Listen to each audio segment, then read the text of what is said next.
Hola, soy Quetzalcóatl. Quetzalcóatl como emperador tolteca. Su padre fue el rey tolteca Mexcoatl, o Camaxtli, y su madre fue Chinalama. Nació cerca de Amatlán, aunque en realidad no se sabe exactamente dónde nació. El fray Andrés de Olmes redactó que los indios decían que nació en Micharlauco, cerca de Amatlán y de Tetochtlan, que en realidad es una poza de agua. Otros cuentan que nació en Culhuacán. Dicen que su madre murió al darlo a luz. Otros cuentan que su padre lo consentía, lo que provocaba la ira de sus hermanos, los cuales querían matarlo. Aún con tales diferencias, todos coinciden que su padre murió cuando él tenía 10 años. La prueba más creíble de la existencia de este personaje cono humano está en los llamados Anales de Cuautitlán escritos en el siglo XVI, redactado en náhuatl, que forma parte del Códice Chimalpopoca. Relata que aun cuando nació también en él estuvo el dios con el mismo nombre. Cuenta Gadl que su madre quedó embarazada al tragarse una piedra preciosa. A los 9 años se entera de la muerte de su padre, que no tiene lógica, pues su padre murió un año después. Va al cementerio, desentierra los huesos y los vuelve a enterrar dentro de la casa.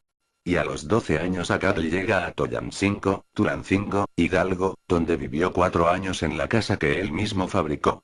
La teoría más acertada es que el rey Mexcoatl hace un pacto con la princesa Chimalma para tener un heredero, el cual se llamó Quetzalcóatl. En la mitología atláhuica, fue hijo de una mujer virgen llamada Chimalma y del rey dios Mextocóatl, ambos de la ciudad de Toyán. La madre lo puso en una canasta, luego lo dejó en un río para que la corriente se lo llevara, pues lo tuvo fuera del matrimonio y no quería que alguien se enterara. El bebé fue encontrado por unos ancianos, los cuales cuidaron de él. Cuando se alcanzó la edad adulta, era un hombre sabio y bueno. Finalmente regresó a Toyán.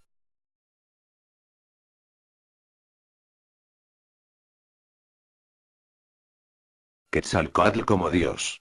Como dios era el dios del viento, el cual se encargaba de limpiar los caminos para Tlaloc. Y entre sus obligaciones estaba el cumplimiento de penitencias y sacrificios. En la leyenda maya, el quinto sol es Quetzalcóatl, creador del hombre. Con los huesos de los anteriores hombres que habían salido mal. Otro mito es que se suicidó en una ceremonia, revivió, se convirtió en la estrella del mañana, y se le llamó Quetzalcóatl, que quiere decir serpiente emplumada o de plumaje hermoso. Tampoco se sabe cuánto tiempo vivía ni el período histórico. Escritos toltecas relatan que su tiempo de vida fue del 52 años, del 143 al 895, aunque otros cuentan que vivió 160 años, algo que para un humano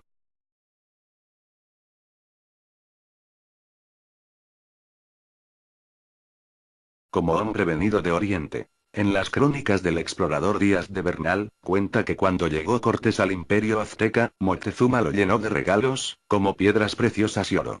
Notó que uno de sus soldados tenía un casco parecido al que él tenía en una estatua dedicada a sus dioses.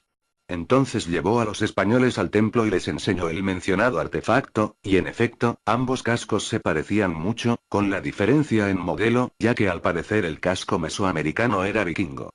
Moctezuma presentó ante los españoles un hombre llamado Quintambor, nombre no perteneciente a ninguna de las dos culturas, el cual se asemejaba mucho a Cortés, y por esa razón el emperador trató con respeto y admiración al español. Otros relatos cuentan de un hombre blanco, de frente amplia, barba roja, poco canoso, ojos azules y que, increíblemente vestía una túnica blanca con una gran cruz roja en el pecho. Se trata entonces de un caballero templario que llegó cerca del poblado de Anahuac por estar huyendo de sus enemigos.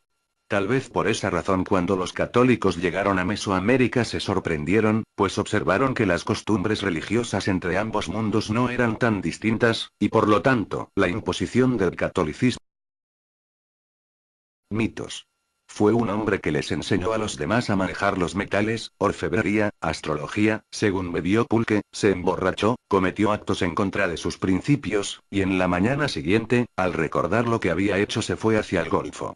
Los mayas lo llamaban Cuculcano Botán, según su nombre real, el cual fue un hombre del que recibieron varias enseñanzas. Para los taltecos, Nas y Mayas era un personaje que subió al panteón